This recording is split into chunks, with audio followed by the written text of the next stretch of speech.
New reports say that the BLM movement has ties to the Chinese Communist Party. So let's take a closer look at this dangerous development. And here to help me do that is Senior Fellow with the Heritage Foundation, Mike Gonzalez. Welcome, Mike. Hi, how are you? Thanks for having me on. Great. So you wrote a piece recently for the Daily Signal, tying together BLM and the Chinese Communist Party. I want to give you the floor right now to kind of lay out your case for our viewers. Well, the founder of Black Lives Matter, Alicia Garza, she sits atop a vast international network of revolutionary organizations, right? She founded 2 years ago an outfit called Black Futures Lab, which is funded by, it's actually a project of the Chinese Progressive Association. The Chinese Progressive Association is an American registered outfit that has worked with the People's Republic of China, pushes its line here in the United States, has done a lot of events with them, and was started in 1972 to promote the thinking and the actions of Communist China. It is an American outfit, and we don't know whether Communist China funds the CPA, right? The Chinese Progressive Association. But we do know the Chinese Progressive Association works closely with China's government, and that it funds one of Alicia Garza's ventures. And Alicia Garza really sits atop of Black Lives Matter, the organizations. Nobody questions the sentiment of Black Lives Matter. That is without doubt. But nobody should question either that Alicia Garza does not like capitalism, because she says she wants to end capitalism and change the way we do everything in this country, the way we're organized. Definitely. That was actually something I was going to ask you about, because Black Lives Matter, you go to their website, one of their things is to smash capitalism. They want to abolish capitalism.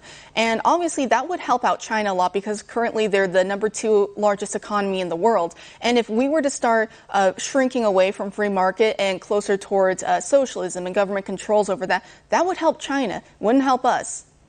Right, that is the Movement for Black Lives, which is a partner of the Black Lives Matter global network. It also sits under Alicia Garza.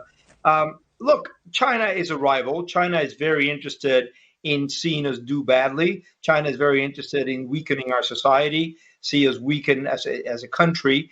Therefore, China has supported the riots and the Black Lives Matter, promoted demonstrations and some of the mayhem we have seen.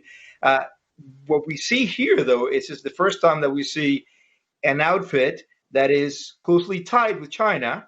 It is a U.S. outfit, but it's a 501c3, closely tied with China, supporting an organization, a venture that was started by Alicia Garza, the founder of Black Lives Matter. And really fast, before I let you go, I'm kind of seeing some overtones of what we saw in the last century with the Soviet Union.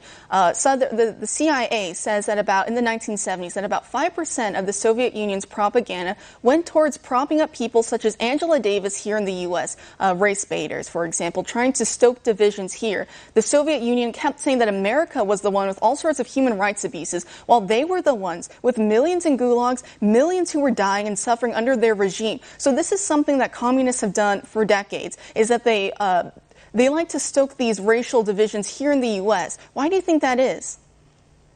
Well, because that's where our fissures are, right? They want to destroy what divides us. They want to enlarge that. Angela Davis, whom you mentioned, was a Black Panther, was a member of the Communist Party USA, was given the Lenin Peace Prize by East Germany, which was the most repressive of the governments behind the Iron Curtain, and she is a mentor to Alicia Garza and Patrisse Cullors and Opal Tometi. Especially Garza speaks effusively of how much she owes to Angela Davis. So there's no surprise there. It's strange how all these things just seem to keep tying together. Thank you so much for your analysis, Mike. Thank you very much for having me.